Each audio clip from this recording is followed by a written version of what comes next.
ఉమ్మడి కృష్ణా గుంటూరు పట్టభద్రుల స్థానానికి ఈ రోజు ఎన్నికలు జరుగుతున్న విషయం తెలిసిందే. ఈ ఎమ్మెల్సీ ఎన్నికల్లో సీఎం నారా చంద్రబాబు నాయుడు, మంత్రి నారా లోకేష్ తమ ఓటు హక్కును వినియోగించుకున్నారు. ఉండవల్లిలోని మండల పరిషత్ ప్రాథమికోన్నత పాఠశాలలో పోలింగ్ కేంద్రంలో చంద్రబాబు, లోకేష్ తమ ఓటు వేశారు. ఇక ఈ పట్టభద్రుల ఎమ్మెల్సీ స్థానం కోసం మొత్తం 25 మంది అభ్యర్థులు పోటీ పడుతున్నారు. అయితే వీరిలో కెఎస్ లక్ష్మణరావు, ఆలపాటి రాజేంద్ర ప్రసాద్ మధ్య ప్రధాన పోటీ నెలకొంది. ఈస్ట్ గోదావరి, వెస్ట్ గోదావరి పాత జిల్లాల్లో గ్రాడ్యుయేట్స్ కాన్స్టిట్యున్సీ ఎలక్షన్ జరుగుతున్నాయి. ఉత్తరాంధ్రలో ఎమ్మెల్సీ ఎన్నికలు జరుగుతున్నాయి. అది కూడా టీచర్స్ కాన్స్టిట్యున్సీకి. వీళ్ళందరూ కూడా చదువుకున్న ఓటర్లు.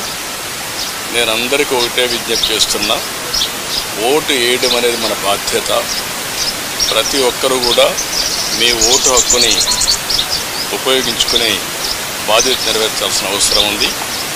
భారతదేశం ఒక పెద్ద ప్రజాస్వామ్యం. ఈ ప్రజాస్వామ్య దేశంలో ఓటు అనేది ఒక పెద్ద ఆయుధం. మీ అభిప్రాయాలు మీరు చెప్పడానికి కానీ, అదేవిధంగా భారతదేశంలో ప్రజాస్వామ్యాన్ని చైతన్యంగా పెట్టడానికి ఈ ఓటు అనేది ఒక హక్కు కింద తీసుకొని అందరూ కూడా ఒక బాధ్యత కూడా. ఆ విషయం కూడా మనం గుర్తుపెట్టుకోవాల్సిన అవసరం ఉంది. ఎప్పుడైతే ఓటేస్తామో అప్పుడు మనందరం కూడా ఒక చైతన్యవంతమైన ప్రజాస్వామ్యానికి నాంది పలుకుతాం. అది ప్రోగ్రెస్కి కానీ, వెల్ఫేర్కి కానీ, భారతదేశ ప్రతిష్టకు కానీ పనిచేస్తుంది. ఈ ఓటు హక్కు అనేది ప్రతి ఒక్కరూ ఉపయోగించుకోవాల్సిందిగా ప్రతి ఒక్కరికి విజ్ఞప్తి చేస్తుంది.